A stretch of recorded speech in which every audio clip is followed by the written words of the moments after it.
ವರ್ಷದವರೆಗೆ ಚಿನ್ನ ಖರೀದಿಸದಂತೆ ಮೋದಿ ಕರೆ. ನಮೋ ಮಾತಿಗೆ ಜೈ ಎಂದ ಸಾರ್ವಜನಿಕರು. ಗ್ರಾಹಕರಿಲ್ಲದೆ ಬಿಕೋ ಅಂತಿವೆ ಚಿನ್ನದಂಗಡಿಗಳು. 1 ವರ್ಷ ಚಿನ್ನ ಖರೀದಿಸಬೇಡಿ ಎಂದು ಪ್ರಧಾನಿ ಮೋದಿ ಮಾತು ರಾಜ್ಯಾದ್ಯಂತ ಪಾಲನೆಯಾಗ್ತಿದೆ. ಗದಗ ಜಿಲ್ಲೆಯ ಜನರು ಕೂಡ ಇದನ್ನು ಪಾಲನೆ ಮಾಡ್ತಿದ್ದಾರೆ. ಗದಗ ನಗರದ ಹೃದಯ ಭಾಗದಲ್ಲಿರುವ ಸಾರಾಫ್ ಬಜಾರ್ ಅಂಗಡಿಗಳು ಬಿಕೋ ಅಂತಿದೆ. ಪ್ರಧಾನಿ ಹೇಳಿಕೆ ಮೊದಲು ಈ ರಸ್ತೆ ಜನಜಂಗುಳಿಯಿಂದ ಕೂಡಿರ್ತಿತ್ತು. ಬಂಗಾರದ ಆಭರಣಗಳ ಅಂಗಡಿಗಳಲ್ಲಿ ಜನ ಕಿಕ್ಕಿರಿದು ತುಂಬುತ್ತಿದ್ರು. ಈಗ ಜನರಿಲ್ಲದೆ ಅಂಗಡಿಗಳು ಖಾಲಿ ಇವೆ. ದೇಶದ ಆರ್ಥಿಕ ಸುಧಾರಣೆಗಾಗಿ ಪ್ರಧಾನಮಂತ್ರಿ ನರೇಂದ್ರ ಮೋದಿ ಅವರು ಒಂದು ಕರೆಯನ್ನು ಕೊಟ್ಟರು. 1 ವರ್ಷಗಳ ಕಾಲ ಅನಾವಶ್ಯಕವಾಗಿ ಯಾರು ಬಂಗಾರವನ್ನು ಖರೀದಿ ಮಾಡಬೇಡಿ ಅನ್ನುವಂಥ ಹೇಳಿಕೆ ನೀಡಿದರು. ಈ ಹಿನ್ನೆಲೆಯಲ್ಲಿ ಗದಗ ಜಿಲ್ಲೆಯಲ್ಲಿ ಬಂಗಾರದ ವ್ಯಾಪಾರ ವಹಿವಾಟು ಹೇಗಿದೆ ಅನ್ನುವಂಥದ್ದನ್ನು ತೋರಿಸ್ತಿದ್ದೀನಿ. ನಮ್ಮ ಹಿಂಭಾಗದಲ್ಲಿ ನೋಡ್ತಿರ್ಬೋದು, ನಾವೀಗ ಗದಗ ನಗರದ ಒಂದು ಸರಾಫ್ ಬಜಾರ್ ಬಳಿ ಇದ್ದೀವಿ. ಇದು ನಗರದ ಹೃದಯ ಭಾಗದಲ್ಲಿರುವಂತಹ ಒಂದು ಸರಾಫ್ ಬಜಾರ್. ಈ ಒಂದು ಭಾಗದಲ್ಲಿ ಸುಮಾರು 250ಕ್ಕೂ ಅಧಿಕ ಒಂದು ಬಂಗಾರದ ಆಭರಣದ ಅಂಗಡಿಗಳಿರುವಂಥದ್ದು. ಆದರೆ ಪ್ರತಿದಿನ ಸಾಕಷ್ಟು ಜನಜಂಗುಳಿಯಿಂದ ಕೂಡಿರುವಂತಹ ಈ ಒಂದು ರಸ್ತೆ, ಈ ಒಂದು ಸರಾಫ್ ಬಜಾರ್ ಇವತ್ತು ಖಾಲಿಯಾಗಿರುವಂಥದ್ದು. ಕೇವಲ ಬೆರಳೆಣಿಕೆಯಷ್ಟು ಜನ ಮಾತ್ರ ಇಲ್ಲಿ ಸಂಚಾರ ಮಾಡ್ತಿರುವಂಥದ್ದು. ಇಲ್ಲಿರುವಂತಹ ಅನೇಕ ಬಂಗಾರದ ಅಂಗಡಿಗಳನ್ನು ಸಹ ನಾವು ತೋರಿಸುವಂಥ ಕೆಲಸ ಮಾಡ್ತೀವಿ. ಅವು ಎಲ್ಲವೂ ಕೂಡ ಖಾಲಿಯಾಗಿರುವಂಥದ್ದನ್ನು ಕೂಡ ನಾವು ತೋರಿಸೋದು. ಯಾಕಂದರೆ ಬಹುತೇಕ ಜನ ಬರ್ತಾ ಇಲ್ಲ, ಬಂಗಾರವನ್ನು ಖರೀದಿ ಮಾಡ್ತಾ ಇಲ್ಲ. ಹಾಗಾಗಿ ಇಲ್ಲಿದ್ದಂಥ ವ್ಯಾಪಾರಸ್ಥರು, ವಹಿವಾಟಿನವರು, ಜೊತೆಗೆ ಈ ಒಂದು ಕಾರ್ಮಿಕರು ಸಹ ಇಲ್ಲೇನು ಬಂಗಾರದ ಅಂಗಡಿಯಲ್ಲಿ ಕೆಲಸ ಮಾಡ್ತಾರಂಥ ಕಾರ್ಮಿಕರು ಸಹ ಖಾಲಿ ಕೂಡುವಂಥ ಸ್ಥಿತಿ ಕೂಡ ಇಲ್ಲಿ ನಿರ್ಮಾಣವಾಗಿದೆ. ಹುಬ್ಬಳ್ಳಿಯಲ್ಲಿ ಚಿನ್ನ ಖರೀದಿ ಕುಸಿತ, ಚಿನ್ನದಂಗಡಿ ಖಾಲಿ, ಮಾಲೀಕರು ಕಂಗಾಲು. ವಾಣಿಜ್ಯ ನಗರಿ ಹುಬ್ಬಳ್ಳಿಯಲ್ಲಿ ಚಿನ್ನ ಖರೀದಿ ಕುಸಿತ ಕಂಡಿದ್ದು, ಪ್ರತಿಷ್ಠಿತ ಬಂಗಾರದ ಮಳಿಗೆಗಳು ಖಾಲಿಯಾಗಿವೆ. ದುಬಾರಿ ಚಿನ್ನ ಖರೀದಿ ಮಾಡಲು ಜನರು ನಿರಾಸಕ್ತಿ ತೋರ್ತಿದ್ದಾರೆ. ಮದುವೆ ಸೀಸನ್ನಲ್ಲಿ ವ್ಯಾಪಾರ ಭಾರಿ ಹೊಡೆತ ನೀಡಿದೆ. ಆದರೆ ನಮಗೆ ದೇಶ ಮೊದಲು, ನಾವು ಪ್ರಧಾನಿ ಪರ ನಿಲ್ಲುತ್ತೇವೆ. ವೇಸ್ಟೇಜ್ ಮೇಕಿಂಗ್ ಚಾರ್ಜ್ ಕಡಿಮೆ ಮಾಡಿ ಗ್ರಾಹಕರಿಗೆ ಹೊರೆ ಕಡಿಮೆ ಮಾಡುವ ಪ್ರಯತ್ನ ಮಾಡುತ್ತಿದ್ದೇವೆ. ಆದರೆ ಗ್ರಾಹಕರು ಸಹ ಅಂಗಡಿಯತ್ತ ಮುಖ ಮಾಡ್ತಿಲ್ಲ ಎಂದು ಮಾಲೀಕರು ಕಂಗಾಲಾಗಿದ್ದಾರೆ.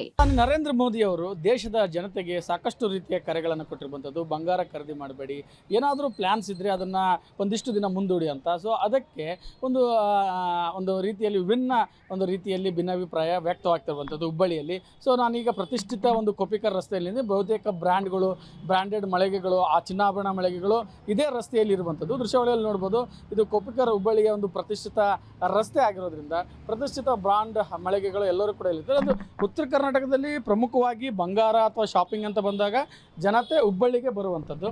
ಅದರಲ್ಲೂ ಕೂಡ ಒಂದು ಅತ್ಯಂತ ಹಳೆಯ ಮತ್ತು ಜನರಿಗೆ ಒಂದು ಪ್ರೇರಣಾದಾಯಕ, ಕಡಿಮೆ ದರದ, ಅಂದರೆ ಒಂದು ಮಾರ್ಕೆಟ್ ವ್ಯಾಲ್ಯೂಗಿಂತಲೂ ಒಂದಿಷ್ಟು ದರದಲ್ಲಿ ಬಂಗಾರವನ್ನು ಒದಗಿಸೋದು ಮನೋಜ್ ಜ್ಯುವೆಲರ್ಸ್.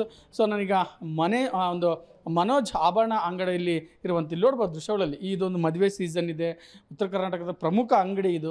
ಸೊ ಇದು ಇಷ್ಟೊತ್ತಿಗೆ ತುಂಬಿ ತುಳುಕ್ತಾ ಇತ್ತು. ಆದರೆ ಯಾವಾಗ ಬಂಗಾರದ ದರದ ಜೊತೆಗೆ ಮೋದಿಯವರ ಒಂದು ಹೇಳಿಕೆ ಒಂದು ರೀತಿಯಲ್ಲಿ ಪರಿಣಾಮಕಾರಿ ಆಯಿತು, ಜನ ಸ್ವಲ್ಪ ಪ್ರಮಾಣಕ್ಕೆ ಕಡಿಮೆ ಮಾಡಿದ್ದಾರೆ ಅನ್ನೋದು ಮಾತುಗಳು ಕೇಳಿ ಬರ್ತಾ ಇರುವಂಥದ್ದು. ಹಾಸನದಲ್ಲಿ ಚಿನ್ನ ಖರೀದಿ ಇಳಿಮುಖ, ಗ್ರಾಹಕರಿಲ್ಲದೆ ಮಳಿಗೆ ಖಾಲಿ. ಚಿನ್ನದ ದರ ಏರಿಕೆ ಹಿನ್ನೆಲೆ ಹಾಸನದಲ್ಲಿ ಚಿನ್ನ ಖರೀದಿಸುವವರ ಸಂಖ್ಯೆಯಲ್ಲಿ ಇಳಿಮುಖವಾಗಿದೆ. ಹಾಸನ ನಗರದ ಜ್ಯುವೆಲರಿ ಶಾಪ್ಗಳಲ್ಲಿ ಚಿನ್ನದ ದರ ಏರಿಕೆಯಾಗಿದ್ದರಿಂದ ಗ್ರಾಹಕರ ಸಂಖ್ಯೆಯಲ್ಲಿ ಇಳಿಮುಖ ಆಗಿದೆ. ಗ್ರಾಹಕರಿಲ್ಲದೆ ಚಿನ್ನದ ಮಳಿಗೆ ಖಾಲಿಯಾಗಿದೆ. ಸರ್ಕಾರ ಚಿನ್ನದ ಮೇಲಿನ ಆಮದು ಸುಂಕವನ್ನು ಹೆಚ್ಚಳ ಮಾಡಿದ್ದು, ಚಿನ್ನದ ಬೆಲೆಯೂ ಸಹ ದುಬಾರಿಯಾಗಿದೆ. ಹಾಗಾಗಿ ಚಿನ್ನ ಖರೀದಿಯಲ್ಲಿ ಈಗ ಗ್ರಾಹಕರ ಸಂಖ್ಯೆ ಗಣನೀಯವಾಗಿ ಇಳಿಕೆಯಾಗಿದೆ. ನಾವು ದೃಶ್ಯದಲ್ಲಿ ಗಮನಿಸಬಹುದು. ಇದು ಹಾಸನ ನಗರದ NR ವೃತ್ತದಲ್ಲಿರ್ತಕ್ಕಂತಹ SRS ಜ್ಯುವೆಲರ್ಸ್. ಈ ಮಳಿಗೆಯಲ್ಲಿ ಹೆಚ್ಚಿನ ಚಿನ್ನ ಖರೀದಿಗೆ ಜನರು ಬರ್ತಾರೆ. ಹೆಚ್ಚಿನ ಸಂಖ್ಯೆಯಲ್ಲಿ ಯಾವಾಗಲೂ ಸಹ ಇಲ್ಲಿ ಕಿಕ್ಕಿರಿದು ಜನರು ತುಂಬಿರ್ತಾರೆ ಚಿನ್ನ ಖರೀದಿಗೆ. ಆದರೆ ಏನು ಕೇಂದ್ರ ಸರ್ಕಾರ 6ರಿಂದ 15% ಆಮದು ಶುಲ್ಕವನ್ನು ಏರಿಕೆ ಮಾಡಿತು. ಆ ನಂತರದಲ್ಲಿ ಚಿನ್ನದ ಬೆಲೆಯೂ ಸಹ ಜಾಸ್ತಿ ಆಯಿತು. ಈಗ ಮದುವೆ ಸಭೆ ಸಮಾರಂಭಗಳು ಹೆಚ್ಚಾಗಿ ನಡೀತಾ ಇದ್ದಾವೆ. ಹಾಗಾಗಿ ಎಲ್ಲರೂ ಸಹ ಚಿನ್ನ ಖರೀದಿಯನ್ನು ಮಾಡಲಿಕ್ಕೆ ಮುಂದಾಗಿದ್ದರು. ಈಗ ಏನು ಚಿನ್ನದ ದರ ಈಗ ಸದ್ಯಕ್ಕೆ 14,200 ಇತ್ತು. ಅದನ್ನು ಆಮದು ಸುಂಕ ಏರಿಸಿದ ನಂತರ ಅದು 15,400ಕ್ಕೆ ಏರಿಕೆ ಆಗಿದೆ. ಒಂದೇ ಬಾರಿಗೆ 1,000 ರೂಪಾಯಿಗೂ ಹೆಚ್ಚು ದರ ಏರಿಕೆ ಆದ್ದರಿಂದ ಗ್ರಾಹಕರ ಸಂಖ್ಯೆಯಲ್ಲಿ ಗಣನೀಯವಾಗಿ ಇಳಿಕೆಯಾಗಿದೆ. ಒಟ್ಟಾರೆ ಹೆಂಗಳಿಯರ ಮನಗೆದ್ದ ಹಳದಿ ಲೋಹದ ದರದಲ್ಲಿ ಹಾವು ಏಣಿಯಾಟ ಮುಂದುವರೆದಿದ್ದು, ಮೋದಿ ಹೇಳಿದಂತೆ ವರ್ಷದವರೆಗೆ ಚಿನ್ನ ಖರೀದಿಸಬೇಡವೋ ಅಥವಾ ಇಳಿಕೆಯತ್ತ ಸಾಗಿರುವ ಚಿನ್ನವನ್ನು ಖರೀದಿಸಬೇಕಾ ಎಂಬ ಗೊಂದಲದಲ್ಲಿ ಆಭರಣ ಪ್ರಿಯರು ಇರೋದು ಸುಳ್ಳಲ್ಲ. News desk, public TV.